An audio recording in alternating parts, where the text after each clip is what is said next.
عورت کی دو خوبیاں ضدی سے ضدی مرد کو بھی اپنا غلام بنا دیتی ہیں۔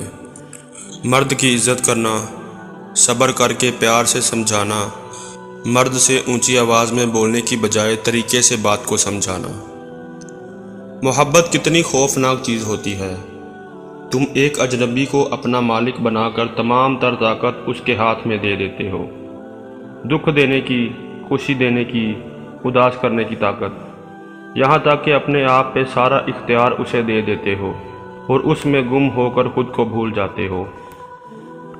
مرد جب عورت کو کھو بیٹھتا ہے تب اسے قدر ہوتی ہے، لیکن تب تک وہ عورت کے دل سے اتر چکا ہوتا ہے۔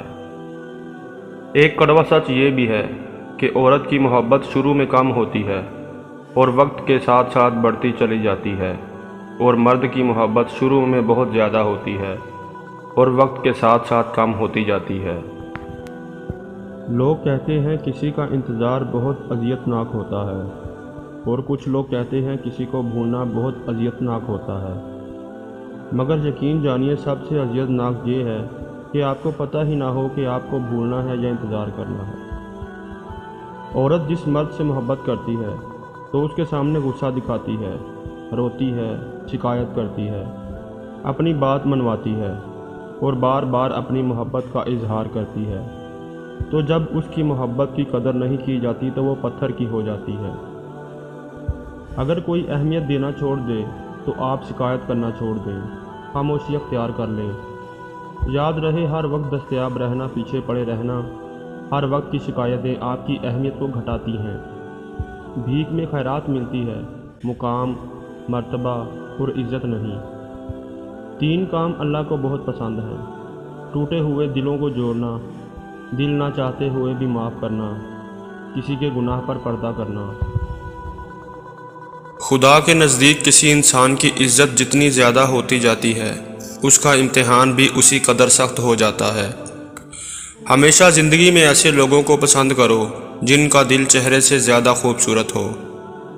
کوئی تم سے بھلائی کی امید رکھے تو اسے مایوس مت کرو، کیونکہ لوگوں کی ضروریات کا تم سے وابستہ ہونا تم پر اللہ کی عنایت ہے۔ 3 چیزیں انسان کو اللہ سے دور کرتی ہیں: اپنے اعمال کو زیادہ سمجھنا، اپنے گناہوں کو بھول جانا، اپنے آپ کو سب سے بہتر سمجھنا۔ اگر کوئی تم سے ناراض ہے اور اسے اس بات کا غرور ہے کہ تم اسے منا لو گے تو اس کے غرور کو ٹوٹنے مت دینا۔ نیک بننے کے لیے ایسے کوشش کرو جیسے حسین بننے کے لیے کوشش کرتے ہو۔ خاموشی ایک نعمت ہے، خاص طور پر اس وقت جب اختلافات زیادہ ہوں، آوازیں بلند ہوں، علم کی کمی ہو اور دلیل کی کوئی اوقات نہ ہو۔ رشتے خون کے نہیں احساس کے ہوتے ہیں۔ اگر احساس ہو تو اجنبی بھی اپنے ہو جاتے ہیں، اگر احساس نہ ہو تو اپنے بھی اجنبی ہو جاتے ہیں۔ اگر تم اس وقت مسکرا سکتے ہو جب تم پوری طرح ٹوٹ چکے ہو، تو یقین جانو دنیا میں تمہیں کوئی بھی نہیں توڑ سکتا۔ ہو سکتا ہے کہ تمہاری زندگی کا ایک خالی صفحہ اللہ پاک تمہاری چاہت سے بھرنا چاہتا ہو، اس لیے دعا کرو، شاید دعا ہی تمہارا مقدر بدل دے۔